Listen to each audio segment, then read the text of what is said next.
Olá pessoal, Conrado Calhau aqui falando, sou idealizador do Earnings Cast. Obrigado por estar escutando as conference calls em nossa plataforma. Passando aqui um recado de 30 segundos para falar um pouco para vocês da Anchor. A Anchor é uma plataforma gratuita para a criação de podcasts. Ela contém ferramentas que permitem aos usuários gravar e editar áudio, organizá-los em episódios de podcast, publicar podcasts em plataforma de escuta e monetizar o conteúdo. Um abraço a todos e continue conosco.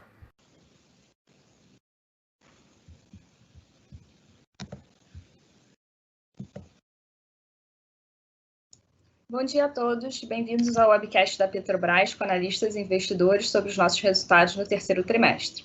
Gostaria de informar que todos os participantes acompanharam a transmissão pela internet como ouvintes. Depois da nossa introdução, teremos uma sessão de perguntas e respostas. Se vocês quiserem, vocês podem enviar suas perguntas pelo e-mail petroinvest@petrobras.com.br.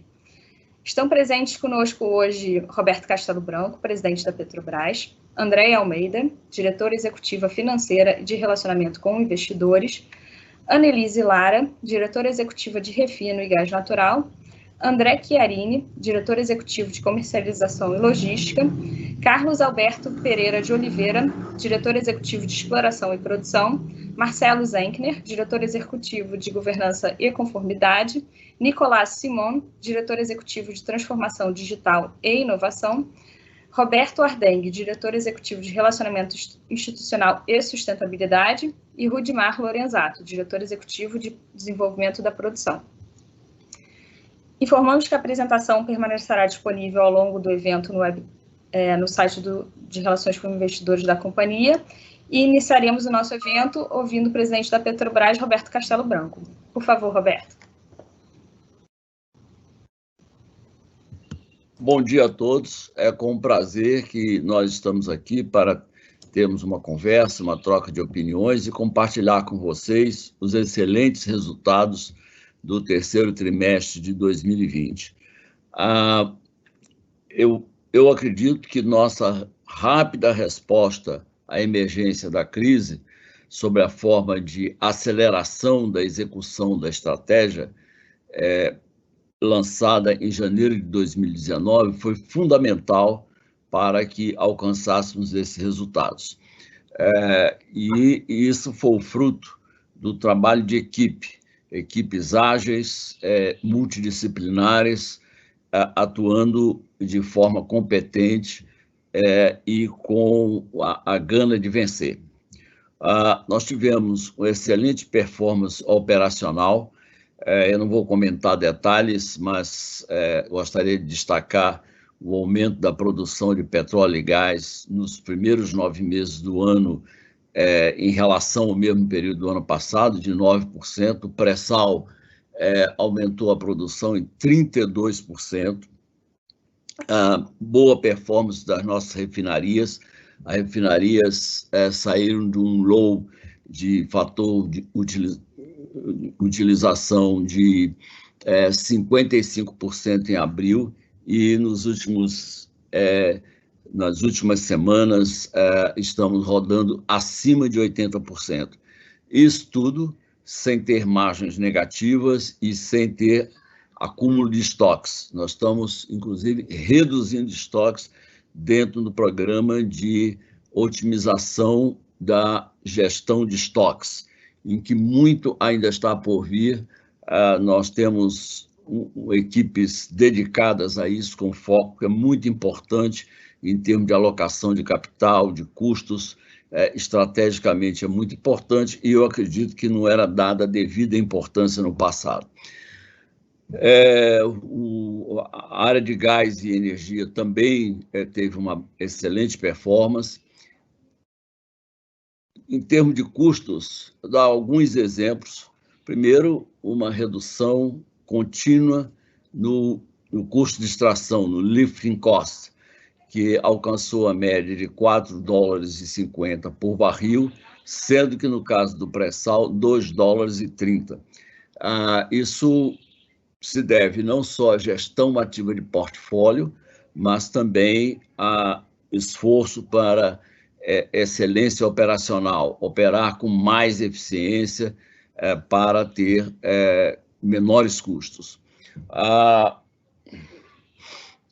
Outro destaque que eu gostaria de mostrar é o comportamento das despesas gerais e administrativas. Em reais nominais, sem corrigir pela inflação, eu falo em reais porque quase 100% desses custos são denominados em reais. É o mais baixo, se nós tomarmos os primeiros 9 meses do ano, é o mais baixo em 10 anos. Nós olhamos a série de 2010 a 2020. É o nível mais baixo desses últimos 10 anos. Mas, sem dúvida nenhuma, nós não, como nós falamos na nossa carta, isso não é o fim. Nós não podemos simplesmente nos entusiasmarmos com esses resultados. Nós temos que continuar a fazer o trabalho. A performance operacional, a redução de custos, vem se traduzir numa forte geração de caixa. Nos primeiros 9 meses do ano, o fluxo de caixa operacional foi de 21,8 bilhões de dólares, o que significa um aumento de 20% em relação ao ano passado. O fluxo de caixa livre, 16,4 bilhões de dólares, o que tem um aumento percentual ainda maior, de 28%, e significando um processo bastante promissor em termos de futuro. Não-se, evidentemente, que alguns fatores temporários influenciaram, mas nós temos no pipeline já ações realizadas que vão surtir efeito em maior escala, por exemplo, a partir do próximo ano, e que reforçarão a nossa capacidade de geração de caixa. Nós, em termos de futuro, que eu possa destacar, está a realocação da plataforma P71, que está finalizando a construção no estaleiro Jurong, aqui no Brasil, para a produção em Itapu. Itapu nós adquirimos o 100% de direito de exploração e produção no leilão de excedente de cessão onerosa em 6 de novembro de 2019. Nós, com a P71, nós vamos conseguir antecipar a produção de Itapu em 1 ano. E o prazo decorrido entre o leilão e o primeiro óleo vai ser recorde. Cerca de 1 ano e 4 meses, uma estimativa grosseira ainda, preliminar. Mas, Itapu, embora seja um campo bem menor do que Búzios, tem um custo, um break-even price muito baixo. Depois o Capo vai explicar com maiores detalhes. Bom, outro evento importante foi a assinatura do SI, do Acordo do Sistema Integrado de Escoamento e do Sistema Integrado de Processamento de Gás, com os nossos parceiros, a Shell, a Petrogal e Repsol. Isso se refere às rotas 1, 2 e 3, a rota 3 está em construção ainda, deve ser finalizado no final do próximo ano. Isso dá maior flexibilidade e ganhos de produtividade. E é uma oportunidade para a criação de uma empresa de midstream, fazer um spin-off e a criação de uma empresa de midstream que cujas ações poderão ser lançadas no mercado, podem ser alvo de um IPO, e então se transformar num veículo de midstream para a construção de novos gasodutos no Brasil com recursos da iniciativa privada, dispensando recursos públicos para isso. Ao mesmo tempo, fizemos uma emenda na nossa política de dividendos. Por que isso? Por que foi necessário? Tudo que está o que nós explicitamos já pode ser feito, já poderia ter sido feito, de acordo com o artigo 201 da Lei das SA. Não há nada de novo. A necessidade de anunciar, submeter o Conselho de Administração a aprovar e anunciar publicamente, foi o cuidado com o fato que a Petrobras, no passado, afirmou, ainda este ano, no relatório 20F, que nós não pagaríamos dividendos se não tivéssemos lucros. A lucro é uma variável contábil. O que interessa é a geração de caixa. Então, foi para clarificar isso. E as regras são claras. Nós poderemos pagar dividendos se a dívida líquida nos últimos 12 meses tiver sofrido uma redução. Isso é bastante claro. Nós não vamos nos endividar para pagar dividendos. É apenas isso. É só para clarificação. O que é importante para nós é a geração de caixa. O lucro é uma variável contábil que é muito bom para os contadores, para o registro das transações. É preciso entender, algumas pessoas têm uma compreensão errada a respeito da contabilidade. As decisões de negócios não são tomadas com base na contabilidade. A contabilidade procura registrar, tem como função registrar os resultados dos negócios. Eu queria comentar, sou compelido a comentar, uma especulação maldosa sobre a decisão da companhia. Alguns levantaram a suspeita de que a Petrobras está mudando as regras, não está mudando regra nenhuma, para beneficiar a União, pois a União precisa de recursos para cobrir o seu déficit. Muito bem. Em primeiro lugar, como eu disse, trata-se de uma provisão legal. Não existe nada de novo. Nós não descobrimos a pólvora. Segundo lugar, a União tem apenas 36% do capital da Petrobras. Tudo mais constante, para cada R$1 milhão que nós distribuímos, apenas R$360 mil vão para o Estado brasileiro. Terceiro, vamos ver o que é mais importante. No ano de 2019, a Petrobras contribuiu, em termos de impostos e bônus de subscrição, com 246 bilhões para o orçamento público. E quanto foi o dividendo pago ao governo? 1,8 bilhão de reais. Agora, no ano de 2020, nós pagamos nos 9 primeiros meses 91 bilhões de reais para o governo. Quantos o governo receberá, o Estado brasileiro receberá de dividendos? Conforme nós anunciamos previamente, há bastante tempo, nós postergamos o pagamento da última parcela do dividendo relativo ao ano de 2019 para dezembro.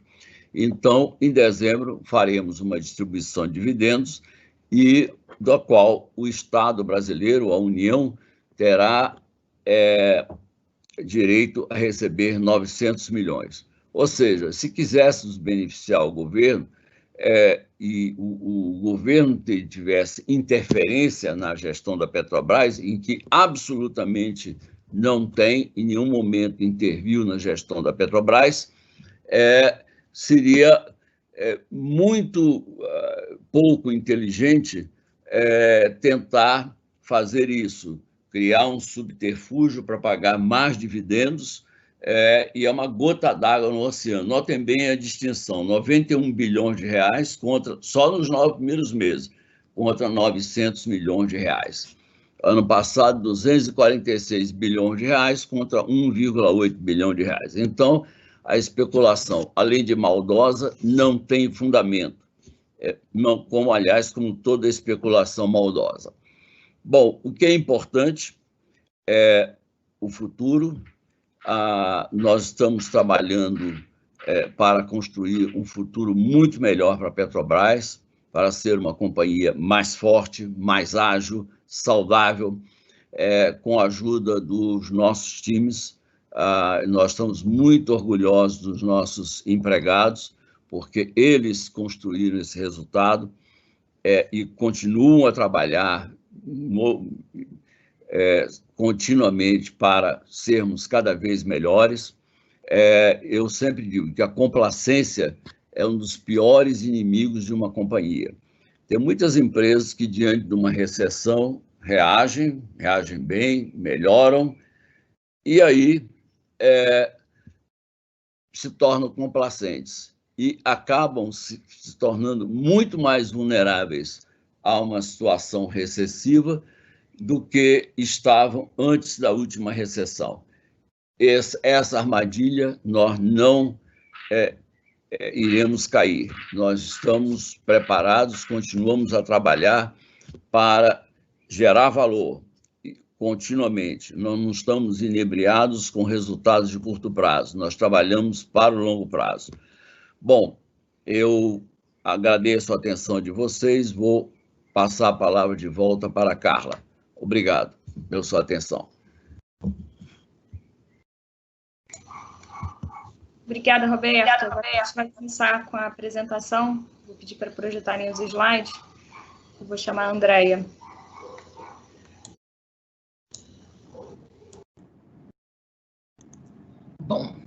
Bom dia a todos. A gente está muito feliz de estar aqui hoje apresentando os resultados do terceiro trimestre.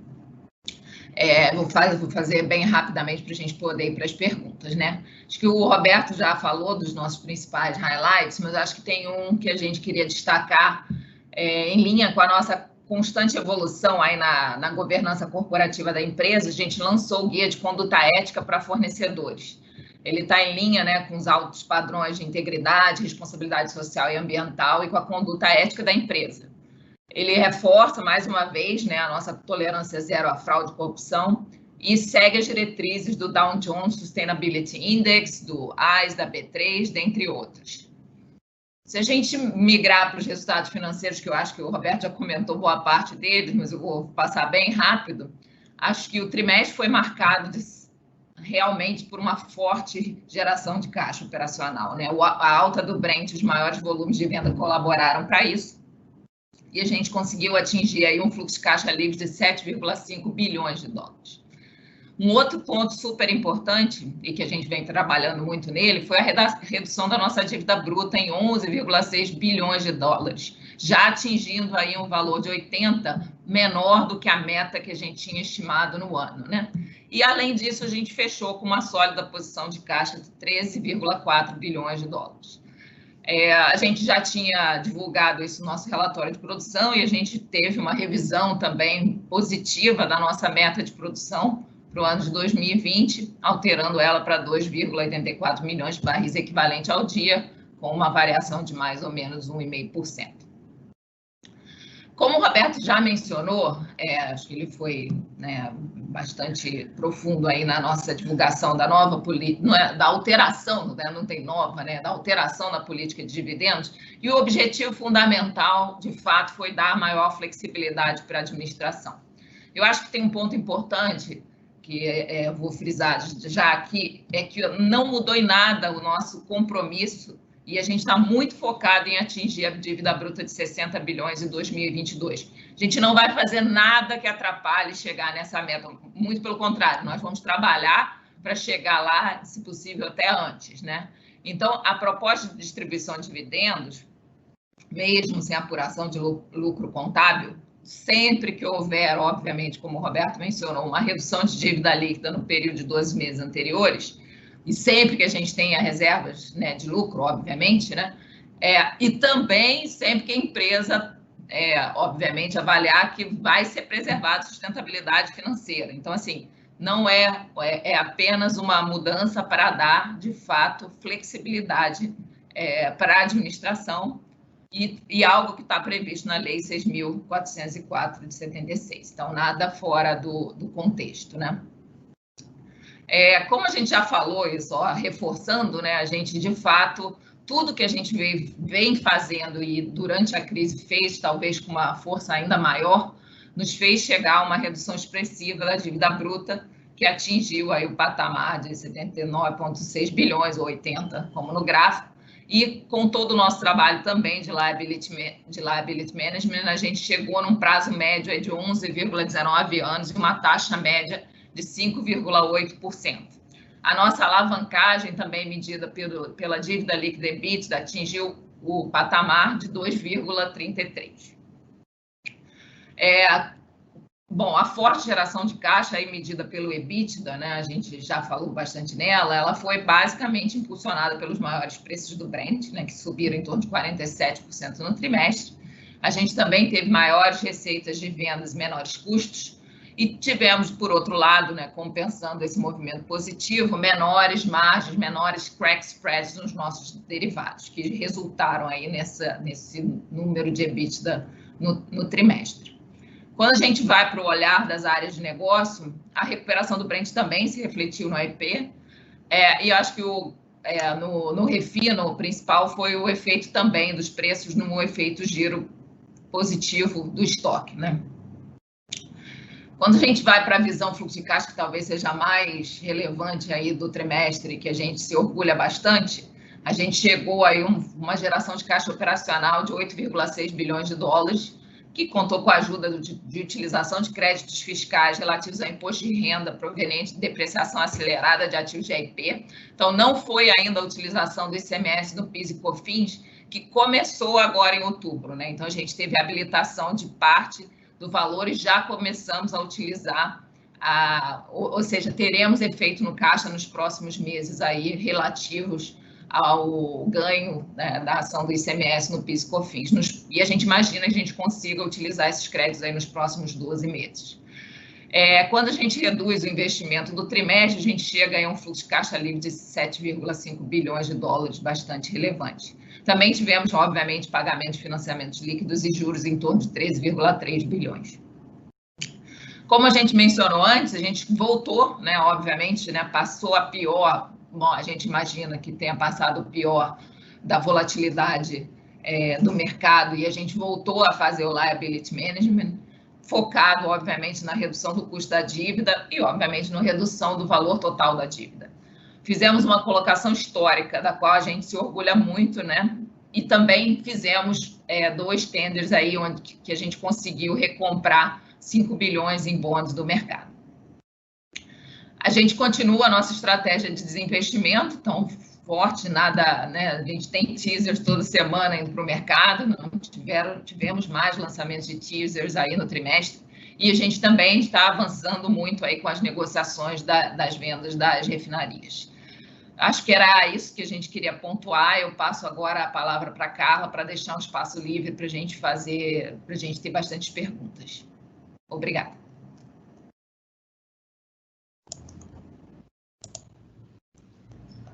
Obrigada, Andréia. Vou passar a palavra para o Capo, então, para fazer os destaques de RP. Ok. Bem, bom dia a todos. Prazer estar aqui com vocês. Falar um pouquinho aqui sobre o desempenho operacional do AIP, que no terceiro trimestre foi muito bom. A gente vê aí nesse slide que começar a fazer uma comparação aí da produção. A produção total no terceiro trimestre ela foi de 2,95 milhões de barris de óleo equivalente por dia, né? E isso aí, em termos de produção comercial, vocês estão vendo aí os números de 2,63 e a produção de óleo 2,38, né? Na comparação com o segundo trimestre, então, a gente teve um aumento de 5,4%, né? Foi um aumento substancial, né? E esse aumento se deveu principalmente aí pela maior eficiência operacional das plataformas instaladas no campo de Búzios, pelo crescimento da produção através da P70, né? Localizada no campo de Atapu, que iniciou a produção no final do mês de junho, por redução de perdas associadas ao efeito da corrosão por CO2, né, nos nossos dutos de injeção, né, submarinos, né, e também pela normalização da produção das plataformas, né, que elas haviam sido paradas em função do Covid Covid-19 no segundo trimestre, elas voltaram à normalidade, né? A gente vê aí que o pré-sal continua aumentando progressivamente a sua participação na produção de óleo no Brasil, né? Nesse trimestre alcançou 70% do total da produção, na comparação com 60% há quase um ano, terceiro tri, né, de 19.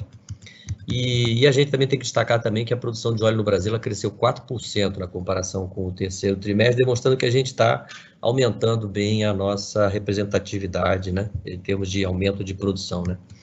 E aqui cabe observar, né, que em função dessa boa performance, né, nós então revimos a meta de produção para 2020, né, que a gente vai superar essa meta, a gente está com um novo guidance, né, e a nossa, esperamos alcançar uma produção total aí de 2,840 barris de óleo equivalente por dia, né, e disso aí 2.280.000 de óleo, né, e já aí com um ranger mais apertado até o final do ano de 1,5% para cima ou para baixo, né, então com isso ultrapassando o limite superior das metas que a gente originalmente tinha divulgada para o ano, né.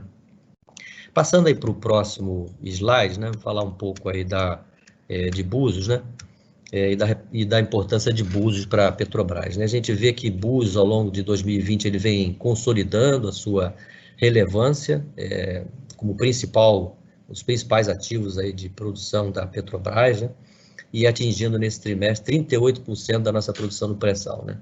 Em julho, a gente divulgou ao mercado recorde de produção mensal nesse campo, né, de 615 mil barris de óleo e 765 mil barris de óleo equivalente, né?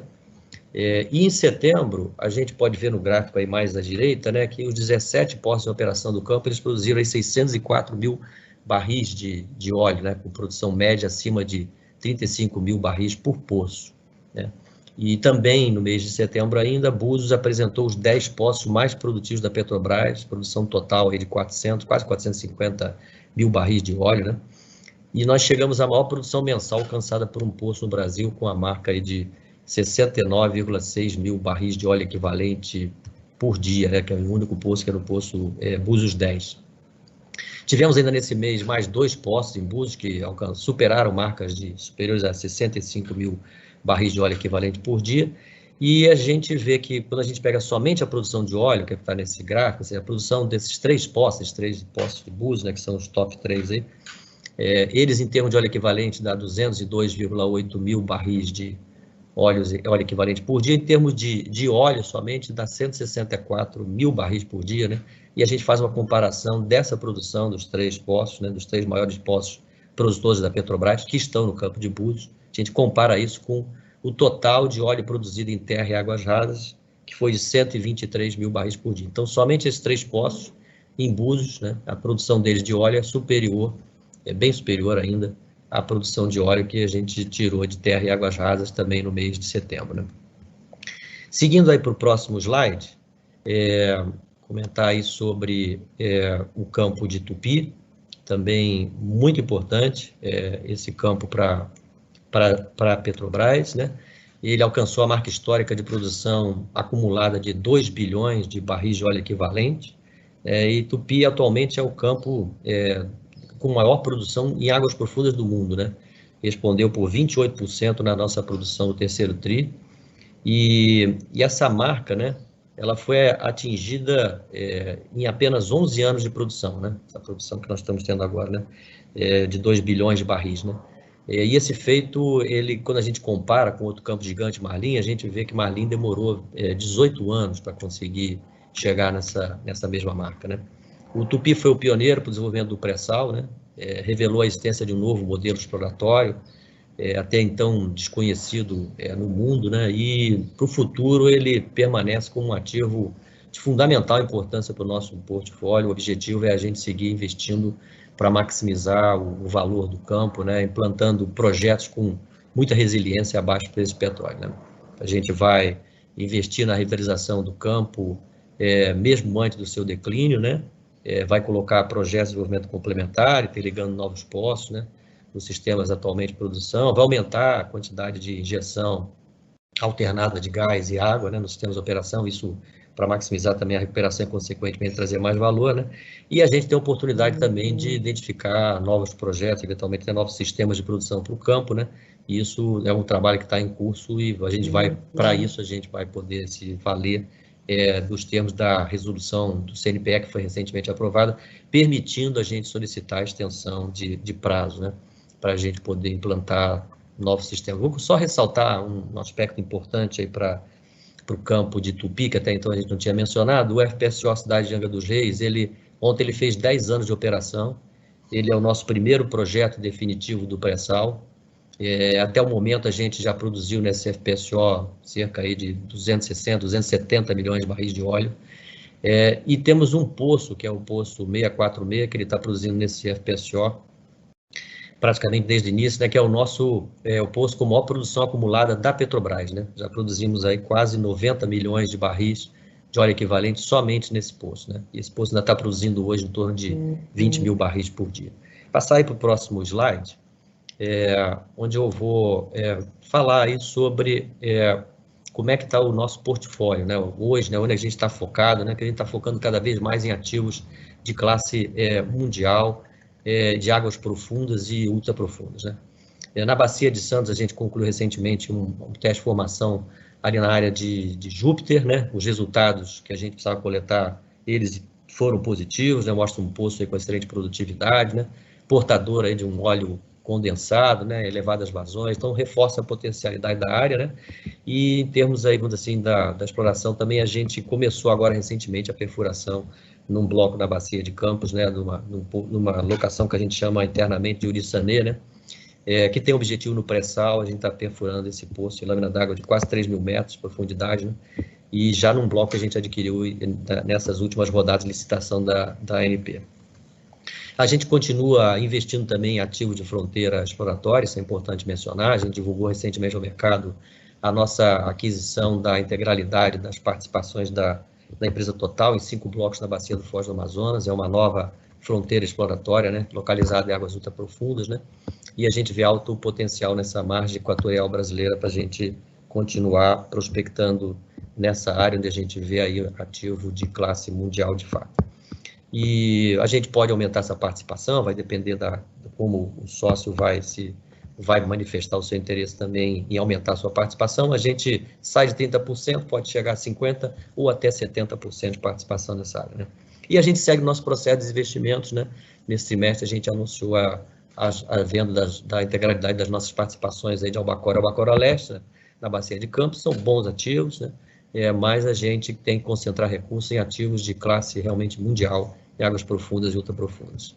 Seguindo aí para o próximo slide, comentar só sobre o custo de extração aqui no Brasil. A gente vê que tivemos uma redução de 43%, né? O efeito câmbio ele ajudou, foi parte dessa redução, mas a queda também foi ancorada por menores gastos que a gente teve, né? Intervenção em postos, em logística, né? Nas atividades submarinas, né?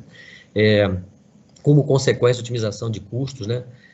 E também restrição de atividades associadas aí ao Covid-19, né? Tem a hibernação de ativos, né, em águas rasas e desinvestimentos, a gente fala sempre sobre isso, e o aumento da produção também no pré-sal, né?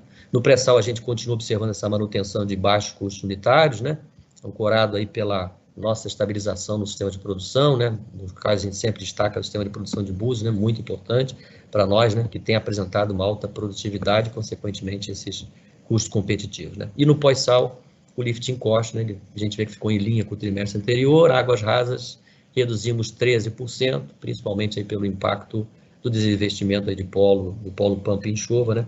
E nas operações em terra também caiu 11%, a gente tem tido também restrições de operação devido ao Covid, mas também uma boa otimização de custos operacionais, né? E também a redução de atividade de intervenção em postos. Então, com isso eu completo aqui a minha fala para o EP e passo aí a palavra para cá.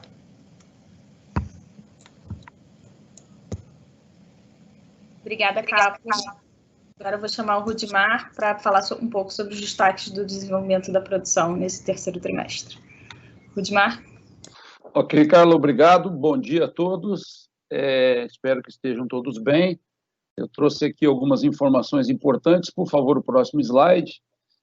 Bom, nesse slide eu mostro o status, né, dos novos sistemas que entraram nos últimos 2 anos, né? São 8 sistemas que contribuíram, conforme o Capo já falou aí, com 1,2 milhões de barris por dia da nossa capacidade de produção.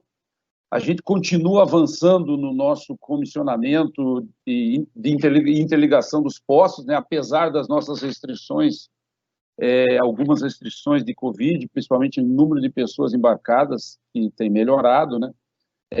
Tivemos algum impacto, né, nas nossas atividades, mas em relação ao trimestre anterior, o impacto foi menor, né? Agora nesse trimestre. Tivemos 2 novos poços no terceiro trimestre, um na P75, que contribui com aquele aumento de produção em Búzios que o Capo comentou, e outro na P67, e também agora em outubro, né, que é já no quarto trimestre, um na P68 e outro na P69. Também na P68 tivemos a entrada do 4º poço produtor, que vai ajudar a gente a topar a unidade, né? Em Búzios tivemos um excelente desempenho, né? Suportado principalmente pela utilização das unidades com a capacidade de produção acima da capacidade nominal, a partir de estudos de engenharia que a gente fez, né? Baseado principalmente decorrente do alto potencial de produção dos poços, né, e do reservatório. Outro destaque é o início da exportação de Búzios, né, através da P74, através da Rota 2. Em Atapu, nós tivemos o flare-out, né, que é o início da injeção de gás do reservatório, conforme as demandas da agência reguladora, né, que permitiu que a gente iniciasse o início da injeção de gás, a partir da finalização do comissionamento dos sistemas de tratamento de gás, de processamento de gás. E em Tupi, continuamos tendo um ótimo desempenho operacional e a unidade P67 atingiu a sua capacidade plena, né? E iniciamos a injeção de água em outras 2 unidades, que é muito importante para nós, para a gestão do fator de recuperação e da produção de óleo das plataformas, né? Iniciamos essa injeção de água na P67 e na P69. Próximo slide, por favor. Esse slide é um slide que fala um pouquinho do futuro, né? Dos novos projetos, né? Nós temos 6 grandes projetos, aqui eu estou dando destaque a 4, né? Mas 6 principais projetos que são foco da nossa empresa em razão da alta geração de valor, né? São 12 UEPs, né? 8 já em construção e 4 em contratação. Das que estão em construção, 7 são afretadas em execução na China, né? E uma própria P71, que agora a gente está mudando para Atapu, né? Para Itapu, desculpe. Das 4 unidades em contratação, 2 são próprias, né? E 2 são afretadas. Alguns destaques aqui de Búzios, né? Isso já foi divulgado, mas só estou aqui destacando. Tivemos nesse trimestre o início da negociação do afretamento do módulo 6, com uma unidade maior ainda, de 225 mil barris por dia, né? Estamos em contratação, essa contratação é uma contratação de forma direta, né, conforme a 13.303, a partir de uma análise que a gente fez de disponibilidade técnica jurídica, né? E também iniciamos a contratação de 2 unidades próprias, né, de 180 mil barris, a P78 e a P79, em que isso foi utilizando o nosso projeto de referência, né, projeto Petrobras de referência. Fizemos um processo de pré-qualificação de várias empresas, né, internacionais e também aqui no Brasil, conforme a legislação 13.303. E vale destacar que o nosso projeto de referência é o resultado de quase uma década de aprendizado acumulado, né, em projeto, construção, comissionamento das unidades, o que a gente aprendeu nos últimos anos, com foco em maximização do nosso valor econômico dos projetos, né, no sentido de ter cada vez menor prazo de implantação, mais confiabilidade e mais segurança dos nossos sistemas, né. Também tivemos avanços importantes nas contratações de sistemas submarinos, né? O sistema submarino de Búzios 5 o contrato foi assinado, e a contratação das árvores de Natal para início do processo de contratação do Búzios 6, 7 e 8, que vem pela frente aí. Em Mero, né, tivemos marcos importantes também, definimos a empresa vencedora do FPSO afretado de Mero 3, com previsão de entrada em 2024. Tivemos também avanços importantes nas contratações de sistemas submarinos e de poços, né, para Mero, né, Mero 1, Mero 2. Vale a pena destacar um pouco sobre os nossos 7 unidades que estão em construção na China, né? Nós hoje estamos com 5 pessoas hoje na China, avaliando, né, o impacto. A gente prevê um impacto pequeno, né? Nós estamos mantendo o início de produção da unidade de Sépia e da unidade de Mero 1 para 2021, baseado na avaliação que a gente fez até agora. Para as demais unidades, o cronograma, com mais informações, né, sobre isso, a gente vai divulgar no Petrobras Day. Falando sobre o IPB, o Integrado de Parque das Baleias, né, nós tivemos um impacto aí no cenário macroeconômico, Covid, postergamos um ano, né, o início da produção dessa nova unidade, em função da nossa reavaliação do portfólio, com otimização do escopo dos projetos, né? E aí cancelamos a licitação de afretamento e estamos indo ao mercado com uma nova licitação para o IPB. Itapu, tivemos a aquisição da P-71, que será alocada agora no projeto de Itapu, né, a P-71, e com isso estamos antecipando o início da produção de Itapu em um ano, né? Essa unidade é a última unidade dos replicantes, né? É uma unidade própria, né? De 150 mil barris,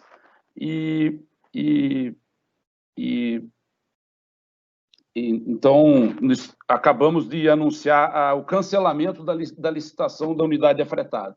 Bom, por último, a mensagem que eu gostaria de compartilhar é que um resumo de tudo isso, né? É que nos projetos de investimento, desenvolvimento da produção da Petrobras, nos últimos, de 2018 a 2025, nós estamos falando aí de 21 novas unidades de produção, né, que entraram ou que estão previstas para entrar em produção, 9 já estão em produção, 8 em construção e 4 em contratação. É assim um cenário de um timeline aí de 7, 8 anos, de 2018 a 2025. Então, essa é a minha mensagem. Obrigado pela atenção. Vou devolver a palavra para a Carla. Obrigada, Rudimar. Vou passar, então, agora a palavra para o André Chiarini para passar os destaques da área de comercialização e logística. Obrigado, Carla. Bom dia a todos. Na parte de vendas, eu gostaria de destacar o ótimo volume de vendas que a gente teve no terceiro trimestre. A gente teve um crescimento de quase 8% no volume total de vendas em relação ao segundo trimestre.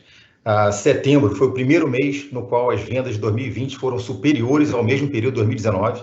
As vendas de diesel em setembro foram superiores às vendas de setembro de 2019 em 6,1%, e as vendas de gasolina foram superiores às vendas de setembro de 2019 em 8%. Né? Seguimos com a demanda muito forte para nossos olhos. A Petrobras já é hoje uma das empresas mais atuantes em Shandong, e seguimos também com um trabalho muito intenso do time comercial de diversificação de destinos das nossas exportações. Queria destacar também, a gente atingiu em setembro um novo recorde de exportação de 1,14 milhões de toneladas de óleos combustíveis. Vamos seguir. E tudo isso vem acontecendo, claro, também em função de uma grande atuação na competitividade da Petrobras. A gente vem atuando forte com ampliação dos leilões de gasolina e de diesel, uma política muito intensa de manutenção dos preços internacionais de derivados, mesmo durante a crise. Em agosto de 2020, a entrega de bunker no Porto de Santos foi recorde, né? Foi 190 mil toneladas nesse ano, 46% do mercado brasileiro, a maior quantidade de entrega desde abril de 2009. Aumento também da oferta de diesel S10, isso é um trabalho bem coordenado que a gente vem fazendo com a área de refino, com estabelecimento de recorde de venda em setembro e comercialização de 400 milhões de barris dia, superando em 7,3 o recorde anterior de 361 mil barris dia registrado em julho. Vamos lá? E tudo isso, claro, aconteceu com muita atuação da área de logística, né? Bastante integrada com a área comercial, com refino, com a IP. A gente teve um aumento da produção de diesel S10, com menor teor de enxofre nas refinarias do Sudeste e também uma capacidade de entrega ampliada nos mercados de São Paulo e Centro-Oeste. Uma operação pioneira de envio de diesel S10 até a base de Brasília, através do duto, do Osbra. Um recorde de 180 cargas de exportação em 2020. Cada carga de exportação equivale a 1 milhão de barris. A Transpetro se consolida, então, como o maior operador de chip-to-chip do país. Retiramos também da Transpetro de operação 12 navios, o que contribui significativamente para a redução da idade média da frota. E também um trabalho muito interessante da equipe da Transpetro, a gente conseguiu aumentar significativamente a disponibilidade operacional, que atingiu 99,1% no terceiro TRI de 2020, o melhor resultado dos últimos 3 anos.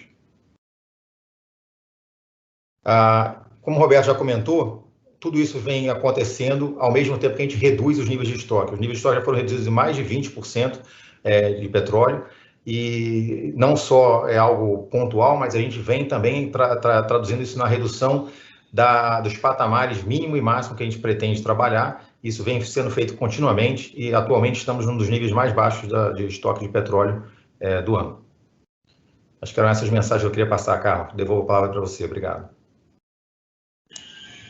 Obrigada, Chiarini. Vou chamar então agora a Annelise para falar um pouco dos destaques do refino e do gás natural.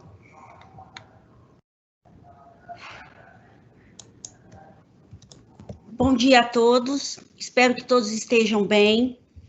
Em linha com o crescimento das vendas nesse terceiro TRI, a produção de derivados nas refinarias cresceu 17,8% em relação ao segundo TRI, como o André comentou, foi maior, inclusive, que a produção do terceiro TRI de 2019, né, refletindo esse crescimento na demanda de derivados no país.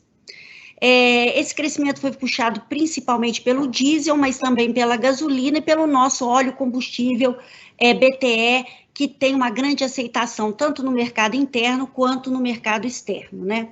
O gráfico à direita mostra o fator de utilização do nosso parque de refino ao longo deste ano. No terceiro TRI, nós tivemos um FUT médio de 83%, muito acima do FUT do segundo TRI e mesmo do terceiro TRI de 2019, né? Como o Roberto comentou, abril foi o pior mês da pandemia, né? E a gente teve um FUT aí, um mínimo histórico da nossa série histórica de 59%. Em linha com a nossa área comercial, tivemos recordes sucessivos de diesel S10, principalmente na Replan e na Refap, produção de bunker também, várias das nossas refinarias, recorde de produção de asfalto na Relan e na Reneste, e a Reneste também se firmou na rota comercial de exportação de coque verde, que é um produto aí do resíduo de vaca. Todos esses recordes, né, foram obtidos nesse período da pandemia, mas eu queria reforçar aqui, garantindo a saúde e a segurança dos empregados nas unidades operacionais, né? Estamos com um TAR, que é a taxa de acidentes registráveis, no RGN, de 0,28, que é um benchmark internacional. Bom, próximo slide, por favor. Então, em setembro, lançamos o programa Biorefino 2030, visando preparar o nosso parque de refino remanescente para um mercado aberto, competitivo e em transição para uma economia de baixo carbono.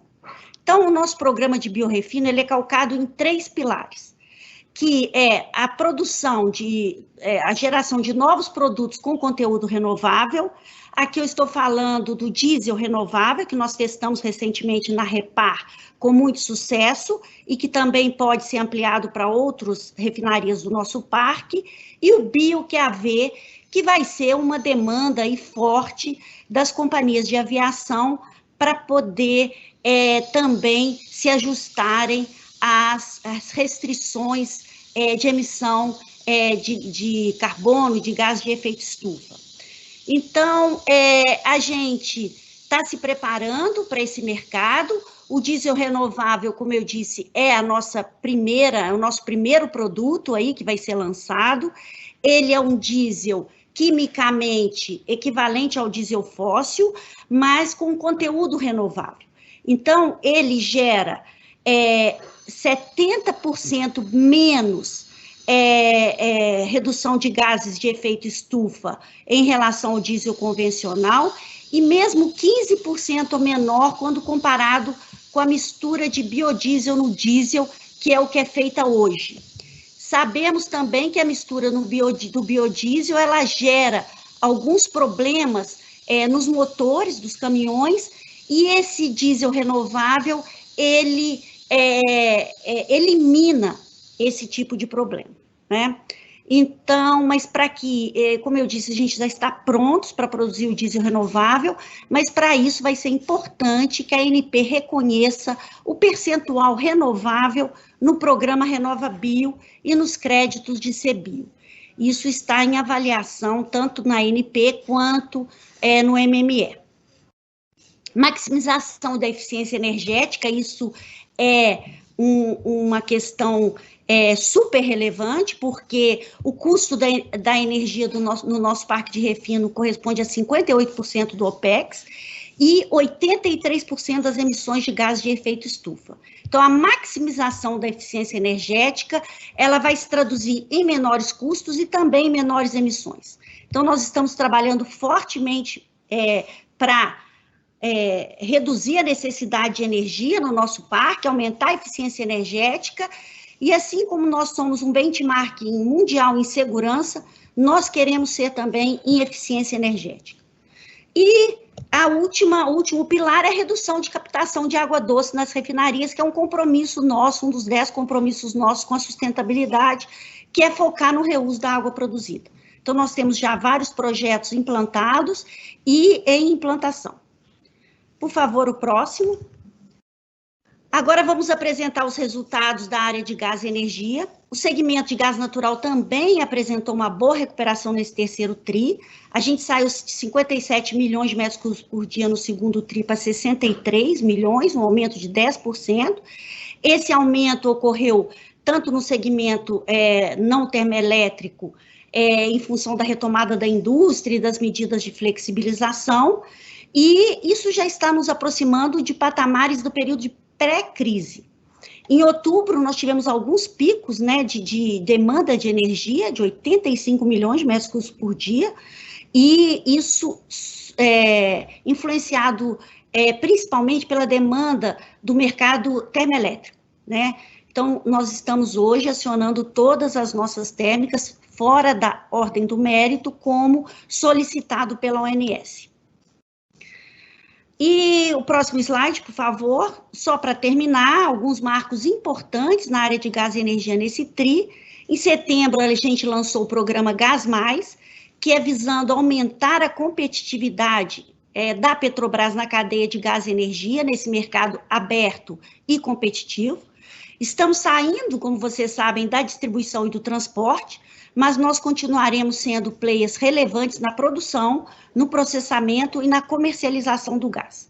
Então, para isso, a gente está trabalhando em novas modalidades e ferramentas de comercialização, segmentação de produtos e prestação de serviços nas nossas unidades de processamento de gás. Um outro marco super relevante, que o Roberto citou também, foi a assinatura do SI, que é o Sistema Integrado de Escoamento, e do CIP, o Sistema Integrado de Processamento, na área do pré-sal, junto com os parceiros Shell, Petrogal e Repsol Sinopec, né?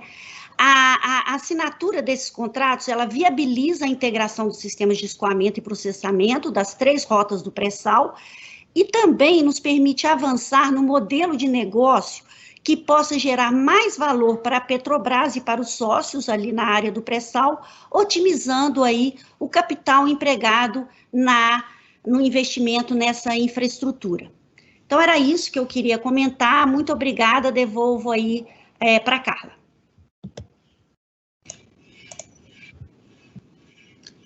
Obrigada, Anelise. Agora a gente começa, então, a nossa sessão de perguntas e respostas. E a primeira pergunta que a gente recebeu foi do Rodolfo Angeli, do JP Morgan. E é para o Capo. Capo, lifting costs caíram novamente no pré-sal. Esses níveis atuais são sustentáveis ou devemos ver um pequeno aumento no futuro? Bem, eu vou falar um pouco aqui da realidade da projeção para 2020, ou seja, para 2021, depois a gente vai dar esse guidance quando a gente apresentar o plano estratégico 21-25, né? Para o último trimestre, como a gente vai fazer algumas paradas programadas, agora que a gente transferiu, a gente deve ter uma redução de produção e, consequentemente, a gente vai perceber um aumento aí no lifting cost, né? Que é esperado, né? Ou seja, já que a gente vai ter uma menor produção. Mas a nossa expectativa para o futuro, apesar de a gente não ter esse guidance pronto, é a gente buscar ter um lifting cost na mesma ordem de grandeza aí do que a gente vem conseguindo, ser nesses baixos patamares, né? Então, podemos antecipar que estamos trabalhando para a gente ficar nessa mesma ordem de grandeza, que é um nível de custo muito baixo. Temos que lembrar que, com o Covid, né, ou seja, algumas coisas ficaram diferentes esse ano, particularmente o nível de atividades, ele sofreu modificação, alteração na produção, alteração em custos, né? Então, agora com a normalização de atividades, a gente pode ter aumentos aí, particularmente agora no último trimestre, como eu estou citando, mas o objetivo nossa ambição é trabalhar para a gente manter em baixos patamares aí o lifting cost também. Obrigada, Capo. A próxima pergunta vem do André Achen, do Itaú BBA, e é para a Annelise. Annelise, dada a recente volatilidade no ambiente das commodities agrícolas, principalmente a soja, o mercado de biodiesel tem sido afetado pela escassez de oferta. Você poderia comentar quais são as expectativas quanto ao cumprimento do padrão B15 nos próximos anos e a aceitação do HBio como potencial substitutivo? Ele comenta aqui que houve algumas críticas e essa tecnologia como energia sustentável durante a recente audiência da ANP, devido ao uso do combustível fóssil. Então, Annelise, por favor. Bom, uma ótima pergunta que eu acho que permite a gente esclarecer alguns desses pontos, né? A ANP e o MME, eles estão atentos a essa questão do aumento substancial de preços, né, do óleo de soja, que culminou em leilões de biodiesel que realmente resultaram em preços muito acima dos normalmente praticados e muito acima do diesel fóssil, né? Ou seja, os preços do diesel nos postos de gasolina, eles estão aumentando também em função do aumento do preço do biodiesel, né? Se essa condição se mantiver nesse patamar, eu julgo que é insustentável o MME ou a própria ANP aceitarem aumentar o percentual do biodiesel no diesel, porque isso pode gerar aí aumentos expressivos no preço do diesel, afetando, inclusive, toda a economia brasileira, né? Então, esse é um ponto de atenção, né? Os produtores de óleo de soja vão ter que se adequar a essa nova realidade, e os leilões vão ter que ser mais, digamos, representar preços que sejam mais coerentes aí com o mercado. No caso do diesel renovável, eu acredito que isso vem, inclusive, para ajustar esse nível de preço do biodiesel, porque hoje o fato é que os usineiros, os produtores de biodiesel, eles têm esse mercado meio que cativo, né? E o diesel renovável, embora ele também use o óleo vegetal como matéria-prima para a produção do diesel renovável na refinaria, ele passa a competir com parte desse percentual, que é isso que a gente quer, que é do RenovaBio. Então, por exemplo, hoje nós estamos com 12% de obrigação de adicionar o biodiesel no diesel, né?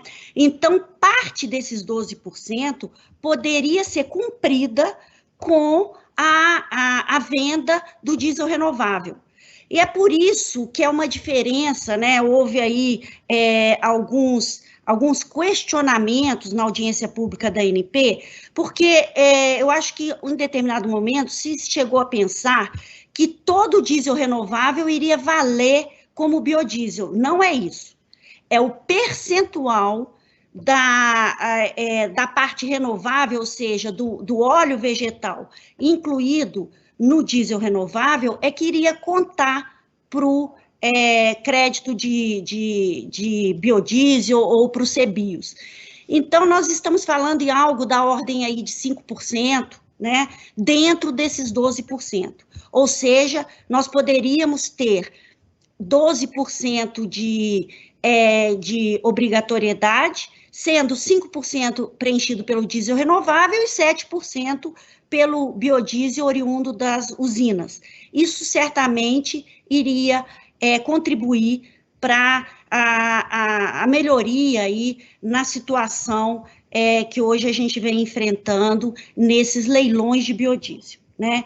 Então, isso está em avaliação pelo CNPE, inclusive, o CNPE deve se pronunciar a respeito, e nós acreditamos fortemente que o governo vai chegar à conclusão de que autorizar o diesel renovável a participar desse processo vai ser bom para todos os players envolvidos e também para o consumidor.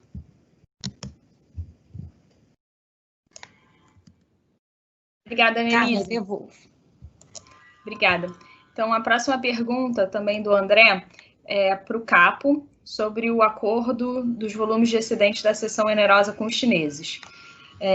Ele pergunta que isso era esperado para acontecer agora no segundo semestre de 2020 e se pode haver algum retrocesso nesse sentido devido à Covid e às limitações impostas por ela. E ele também quer saber se tem alguma discussão em relação aos chineses para eles exercerem o direito de aumentar a participação. Bem, André, olha só, nós continuamos com a mesma perspectiva, né, trabalhando para a gente fechar o mais rápido possível. A gente está mantendo a expectativa da gente fechar a negociação até o final do ano. Certamente você mencionou a questão aí do Covid, atrapalha, né, porque as negociações acabam todas sendo feitas de forma virtual. E a nossa expectativa, a gente continua com o calendário de trabalhar até o final desse ano, ficando pendente a aprovação por parte da ANP, né, ou seja, o formal da ANP aconteceria aí no início de 21. Então, essa é a nossa expectativa. Não temos ainda nenhuma posição para passar com respeito a qualquer adicional de aquisição por parte deles de uma participação adicional, né? Tá bom? Obrigada, Capo. Então, a próxima pergunta vem do Luiz Carvalho, com o UBS, e é para a Andréia. Andréia, a empresa emitiu recentemente títulos de 10 anos com taxas mais baixas. Quão perto vocês estão em termos 1. Alcançar uma posição de caixa menor / adequada. 2. Reduzir o custo da dívida a um patamar ideal. Bom, obrigado pela pergunta. O caixa, é difícil falar agora quando que a gente vai chegar no caixa ideal, porque a gente ainda está vivendo momentos de volatilidade, né? Claro que não mais, talvez, a volatilidade que a gente viveu, mas essa semana mesmo o Brent caiu aí abaixo de 40 e hoje está, né, mais uma vez sendo aí afetado por tudo que está acontecendo no mundo, né? Então, a gente é difícil dizer quando que a gente volta aí ao patamar de caixa que a gente considera aí, vamos dizer assim, mais operacional, ou seja, ótimo aí para a empresa ao longo do tempo. Importante frisar que a gente tem de volta as nossas linhas de crédito compromissadas, então a gente, claro, tem aí um colchão de liquidez de novo, nosso seguro foi reposto e ele está disponível para o uso. Então, isso nos dá uma maior tranquilidade na medida que a gente veja a volatilidade voltando a patamares normais, a gente reduziu o caixa. No que diz respeito ao custo da dívida, a gente ficou muito feliz, de fato, a gente fez uma colocação histórica para um bond de 10 anos, o menor da história da Petrobras. Porém, a gente sabe que a gente ainda tem uma trajetória de redução da dívida bruta para os 60 bi, então nada mudou, a gente continua achando que os 60 bilhões de dólares de dívida bruta é o que é sustentável para a Petrobras no médio e longo prazo. Então, a gente acredita que a gente precisa chegar lá para a gente ter também um custo de dívida menor. Claro que a gente vai trabalhar e ao longo do caminho a gente vai, né, claro, vai tentando, né, com liability management, tirar as dívidas mais caras e melhorar esse perfil tanto de custo quanto de repagamento. Mas eu acho que a gente ainda tem aí um período aí até alcançar o nosso nível de dívida bruta que a gente considera ótimo para efetivamente conseguir chegar no custo que a gente espera ser próximo a uma empresa investment grade no Brasil, né? Vamos dizer assim, uma empresa BBB-, uma empresa BBB no Brasil, então ainda tem um caminho para chegar lá. Mas a gente vai trabalhar para isso, vamos trabalhar duro para que isso aconteça. Obrigada, Andréia. A segunda pergunta do Luiz Carvalho é para o Roberto. Então, Roberto, vemos o caso de investimento da Petrobras análogo à história de Davi e Golias, onde o micro funciona muito bem e o macro está colocando alguma pressão. Os preços do petróleo provavelmente permanecerão sob pressão, limitando em algum momento a geração de caixa. O management vem fazendo esforços para compensar esse impacto negativo. O que mais pode ser feito nesse horizonte de 2 e 3 anos? Comprar mais plataformas para reduzir o lifting cost? Ser mais agressivos nos desinvestimentos? Luiz, muito obrigado pela pergunta. Você está certo, o ambiente externo nós não controlamos, evidentemente, o preço do petróleo, as taxas de câmbio, as taxas de juros e várias outras variáveis macroeconômicas. Mas, desde o início, o nosso propósito é que a Petrobras consiga vencer, consiga ter um excelente desempenho, mesmo com preços do petróleo muito baixos. E qual a receita para isso? Desalavancar, reduzir custos, o que estamos fazendo e continuaremos a fazer num esforço diário. Nós somos, como diríamos em inglês, nós somos laser focused em redução de custos, melhoria da alocação do capital, enfim, ter um foco completo em geração de valor. Mostramos que nós conseguimos vencer num ambiente bastante hostil e vamos estar preparados para ambientes de preços bem baixos. Por exemplo, os projetos que têm sido aprovados têm um break-even price inferior a $35 por barril. No questão dos desinvestimentos, este ano, devido à Covid, houve realmente uma desaceleração. Nós entregamos pouco, até agora $1 bilhão, até o final do mês de setembro, em relação ao que estava previsto no início do ano. Mas, de qualquer maneira, nós temos 47 ativos à venda no mercado, e alguns deles chegando à fase final. Nós poderíamos citar a Liquigás, nós temos a expectativa de conseguir a aprovação do CAD ao longo do mês de novembro, tem a Relan, a Gaspetro, a Reman, muitos campos de petróleo e assim por diante. O que existe é um processo contínuo em busca de eficiência e de redução de custos. E estamos atacando em todas as frentes, com o auxílio muito importante da transformação digital, usando instrumentos modernos de data and video analytics, a inteligência artificial.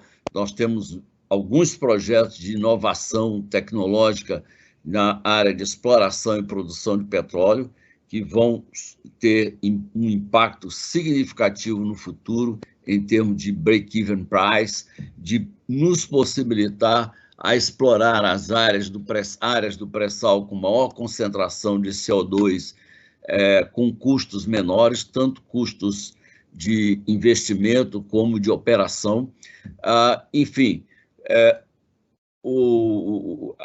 nós podemos ter ganho uma batalha, mas nós estamos bem conscientes dos desafios que nos esperam.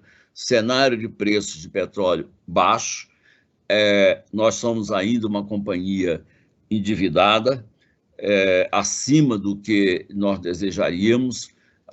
Você falou em taxa, custo da dívida ideal. O ideal é o menor possível, e nós continuamos a buscar. Custos operacionais e administrativos ainda elevados, as limitações de sermos uma empresa estatal, está tudo isso fatorado nas nossas decisões. Mas nós não nos intimidamos diante desses desafios, nem tampouco seremos complacentes com o aumento de custos, ou a não redução de custos, ou falta de ganhos de eficiência. A companhia está perfeitamente alinhada com esses objetivos. Eu creio ter respondido a sua pergunta. Muito obrigado. Obrigada, Roberto. A próxima pergunta é do Pedro Medeiros, do Citi, para a Andréia. Andréia, você pode comentar mais sobre o total de investimentos previstos para o ano de 2021? Bom, obrigada pela pergunta. A gente só vai divulgar o que vai acontecer aí nos próximos 5 anos, né, quando a gente tiver aí terminada a revisão do portfólio, e vamos estar prontos para anunciar o que vai acontecer aí nos próximos 5 anos. O que a gente pôde antecipar já foi a redução aí do investimento no EIP, né, que a gente passou aí a um range nos próximos 5 anos de 40 a 50 bilhões, né? Esse ano a gente pode, também posso te dizer que esse ano a gente vai estar em linha com o que a gente divulgou para o mercado, de 7 bilhões de dólares de investimento, né? Até agora a gente executou 5,4 em termos de caixa, né? Então a gente vai estar em linha com o que a gente divulgou. Mas maiores definições aí ano a ano, a gente vai só conseguir dar essa visão para vocês aí quando a gente tiver a aprovação do plano estratégico.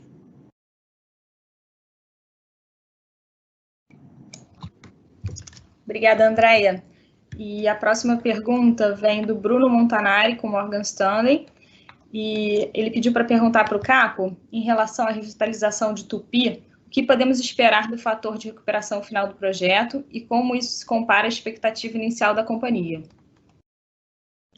Bem, Bruno, com relação ao fator de recuperação de Tupi, na realidade, talvez até colocando numa perspectiva mais geral, hoje a gente está muito focado em valor, né? Que o fator de recuperação, eventualmente, a gente podia até, num limite absurdo, chegar a números altíssimos, né? E, no entanto, a gente está destruindo o valor. O que interessa, na última análise, é a gente ter a implantação de projetos que eles sejam resilientes nesse cenário de baixo preço do petróleo, né? E agregue valor para nós, né? Na comparação, assim, com o fator de recuperação original, a gente pode dizer até que nossa ambição é mais que dobrar esse fator de recuperação original, mas de fato o que nós estamos querendo, através das ações que a gente vai implantar, é conseguir extrair o máximo de valor para o campo, né? E até cito essa questão da própria P71, que ela estava originalmente alocada para o campo de Tupi, e a gente acabou destinando ela para o campo de Itapu nessa negociação com os sócios de Tupi, onde todos nós entendemos conjuntamente que ela era uma plataforma que estava superdimensionada para a área onde a gente estava colocando ela em Tupi. Então, a nossa ideia agora em Tupi, ao invés de utilização da P71, é a gente interligar os postos que estavam programados para essa P71, a gente interligar já nas unidades existentes, agregando mais valor, né?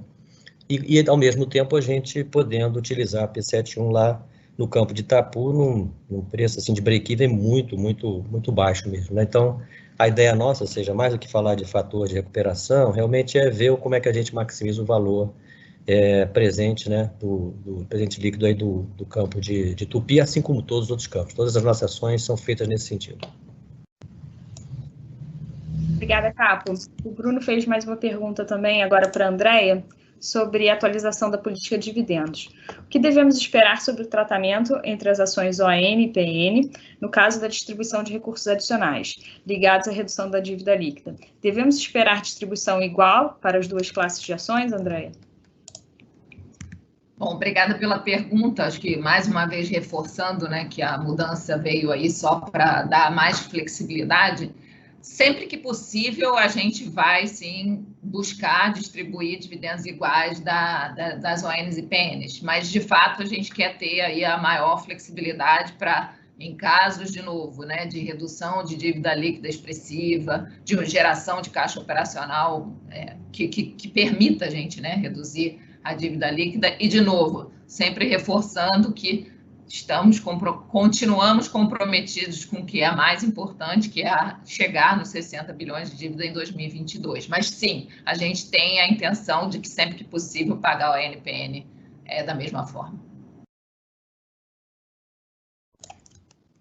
Andréia, agora tem uma pergunta do Vicente Falanga, com o Bradesco, mais uma vez sobre a política de dividendos. Qual a intenção da companhia, dados os ajustes que foram feitos na política de dividendos? Podemos esperar dividendos em 2020/2021? De novo, Vicente, a gente pediu a flexibilização para que a gente seja capaz de fazer quando a administração achar importante, quando houver reservas e, de fato, quando a empresa tiver uma geração de caixa excepcional. Por enquanto, a gente não pode antecipar nada, mas a flexibilização é importante para que a gente faça o que é certo e que a gente acredita que é o melhor para os nossos acionistas. Obrigada. A próxima pergunta do Vicente é para o André Chiarini. Notamos que o óleo de tupi está atualmente sendo vendido em linha com o Brent. No passado, ele chegou a ser vendido a um prêmio de quase $5 por barril. O que explica ter acomodado nesse nível e o que podemos esperar para frente? Obrigado pela pergunta, Vicente. Bom, no segundo semestre de 2019, os prêmios do petróleo tupi subiram muito em função da valorização dos óleos BTE, os óleos de baixo teor de enxofre, em decorrência da IMO 2020. A IMO 2020, para quem não conhece, determinou uma forte redução da emissão de dióxido de enxofre pelo transporte marítimo. Nesse contexto, os prêmios para o óleo de tupi alcançaram patamares entre $5 e $7 por barril. Em 2020, aí já em função da pandemia, do todo o impacto na economia global, chegamos a vender realmente o óleo tupi com desconto em relação ao Brent e, posteriormente, na paridade com o Brent. Mas, atualmente, os prêmios se encontram acima de $1 por barril e esperamos que permaneçam entre $1 e $2 por barril nos próximos meses, a depender da evolução do quadro da pandemia e dos impactos na demanda global. Obrigada, André. Recebemos também perguntas do Christian Aldi, com Santander, para o Capo, sobre o lifting cost. Vocês tiveram uma boa redução no lifting cost no trimestre. O que vocês acreditam ser o custo normalizado nos próximos trimestres para a produção total e para o pré-sal? Ô, Christian, tudo bem? Obrigado pela pergunta. Eu já até tinha comentado alguma coisa anteriormente, ou seja, a gente vai dar um guidance para custo de extração agora, quando a gente fizer o planejamento estratégico 21-25, quando a gente divulgar, mas, assim, a gente está trabalhando para buscar manter o mesmo nível de lifting cost, também aí em 2021, que a gente tem em 2020. Obviamente, a gente ainda tem que fazer mais algumas análises internas. Nossa expectativa é a gente ficar nesses baixos custos aí, e para o último trimestre do ano a gente está aumentando, sim, o lifting cost, até por conta que nesse trimestre a gente vai ter mais paradas programadas, já começamos a fazer algumas, e então, consequentemente, redução algum impacto na produção. Então, isso é a tendência de aumentar o lifting por conta disso. Espero que eu tenha respondido aí, Cris. Obrigado. Obrigada, Capo. Agora a gente tem perguntas do Bruno Amorim, com a Goldman Sachs, e é uma pergunta para o Roberto. Roberto, poderia, por favor, fazer um update sobre a venda de ativos? Qual o status da venda das refinarias, da parcela da BR Distribuidora e os ativos relacionados ao mercado de gás?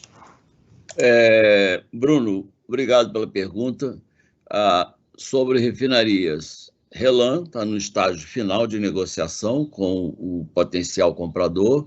REMAN, nós acabamos de receber as binding offers. REPAR e Lubinor, REPAR vai para a fase binding em dezembro, e tudo está prosseguindo como planejado, exceto pelo fato de que houve, como eu mencionei antes, ao responder uma pergunta, um atraso devido à Covid-19. Com respeito aos ativos de gás, nós vendemos os 10% restantes da TAG, a NTS está se aproximando da fase do fechamento. A TBG, infelizmente, até agora estamos travados, porque é fundamental que a ANP redefina a base referencial de ativos para o estabelecimento de uma nova tarifa de transporte de gás. Nós acreditamos que isso não só é interesse da Petrobras, porque desejamos desinvestir o gasoduto. A Petrobras é demandante de serviços de transporte de gás, mas nós não precisamos ser os donos. No midstream, nós queremos ser asset light. E ruim para o Brasil, porque a revisão da base referencial de ativos implicará numa redução do custo de transporte de gás e, em última instância, a redução do custo de transporte, do custo do gás natural para os consumidores. A hesitação da ANP durante meses prejudica a Petrobras e prejudica o consumidor brasileiro, criando um ambiente de incerteza. Então, o panorama é esse, nós, como foi citado por mim e pela Annelise, tivemos um passo muito importante, que foi a assinatura do acordo da integração do transporte de gás e do processamento de gás natural, das rotas 1, 2 e 3, e as unidades de processamento de gás natural em São Paulo, Caraguatatuba e Rio de Janeiro, Cabiúnas e Itaboraí. Esse é um passo importante, porque é gerador de valor. Nós podemos destravar muito valor que está embutido nesses ativos, fazer uma nova companhia, fazer um IPO, juntamente com os nossos sócios, e ter uma perspectiva muito importante no momento que há uma demanda por investimentos. Há muitos investidores buscando investimentos em infraestrutura no Brasil. Eu acho que devo ter respondido a sua pergunta. Obrigada, Roberto. Encerramos, então, nesse momento, a nossa sessão de perguntas e respostas. Perguntas adicionais podem ser enviadas para o nosso time de RI. Passo, então, a palavra para o Roberto para os seus comentários finais. Por favor, Roberto. Obrigado, Carlos. Eu queria agradecer a todos pela participação neste evento. Os convido para o Analyst and Investor Tour 2020, em novembro, 12 de novembro, vai ser virtual. Nós temos conseguido fazer visitas virtuais aos nossos ativos. É mais um fruto do processo de transformação digital que a companhia passa. E queria lhes dizer que continuamos comprometidos na aceleração da estratégia que foi anunciada em janeiro de 2019, que até agora tem mostrado alguns resultados interessantes. Nós temos muitos desafios pela frente, então continuaremos muito focados em superar esses desafios e transformar a Petrobras numa empresa mais forte, ágil, saudável, e o nosso propósito é ser a melhor empresa de óleo e gás no mundo em termos de geração de valor. Obrigado a todos.